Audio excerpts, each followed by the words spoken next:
Both of you guys have played not so good guys before. Michael, you played the bad guy in Mission Impossible 4, and you played Theon Greyjoy. He's obviously not a bad guy, but he's complicated.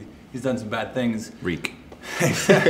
I'm curious what drew you to these roles. I mean, Chad and Dave, you know, they seemed really enthusiastic about the project, and I mean, not so much the role, but to the project as a whole. I just thought the cast was fantastic from the start, and you know, a film with a lot of action in it, sort of with 2 ex-stuntmen at the helm, was very interesting to me. I knew they were going to be quite hands-on, and they were. But with the role, I really liked the idea of getting into the Russian side of things and really concentrating on that, and also getting into the sort of New York side of things as well. I found that quite attractive. But there is a kind of a crazy relationship between the father and son as well, and that's something I really wanted to sort of get to grips with, and yeah. I love to play characters that, if you have a chocolate box, and they always pick the bad chocolate, and you don't understand why they do that. That is very interesting. And Viggo is a little bit like that. I take that chocolate with herring, please, you know, or something like that. It's a world you don't understand first, so you have to work with it. Do you prefer that? You prefer more villainous, weird roles? I do, yeah. What about you? I just take things as they come. You know, I definitely find it's interesting playing these sort of roles, but yeah, it's. I'd say it's more fun to play a bad guy, to be honest. I played Romeo once, was so boring, and then I played Mercutio, so fun. That is...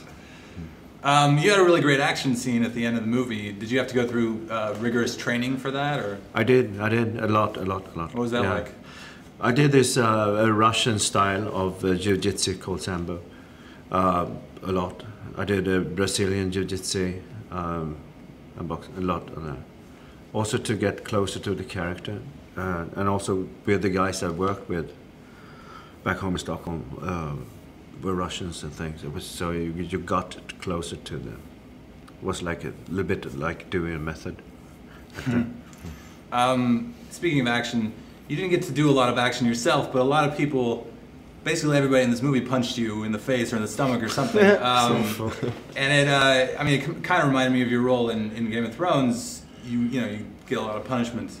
Is there something that draws you to that kind of role? Do you gravitate toward that kind of experience? Well, I mean, with Game of Thrones, it wasn't from the start. That didn't happen. You know, it kind of came 3 seasons in, so I didn't really have a choice in that, and I kind of I didn't know about that, you know, until they kind of let me know about it. But it was I wouldn't say it's something that I gravitate towards, but it's definitely interesting to play and sort of trying to sort of gauge, you know, that kind of pain threshold. Like where do you know, where can you get that from? You know, I mean, I've never been tortured. I've never, you know, the most amount of pain I've had is I broke a couple of bones. You know, so and obviously there's the whole mental side of it, and it's tough, but it can be. It's interesting, but you have to keep things light in between. But it's for sure it's interesting. I definitely, there's aspects of enjoyment to it. And finally, what projects do you have lined up? This is so difficult. You're not supposed to talk about it. But I have some films I'm going to shoot. And you can't say what they are? One is a bad boy. The other one is not.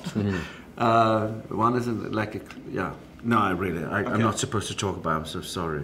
That's okay. Yeah, everybody gets angry if I do that. What about you? I have something that may be happening. It's sort of in the pipeline, and it's sort of a road trip movie across America. And it's actually, no, it's not across America, it's into Mexico. And it's funny. It's a dark comedy, but it's heart-wrenching. It's very, very sad, but very, very funny at the same time.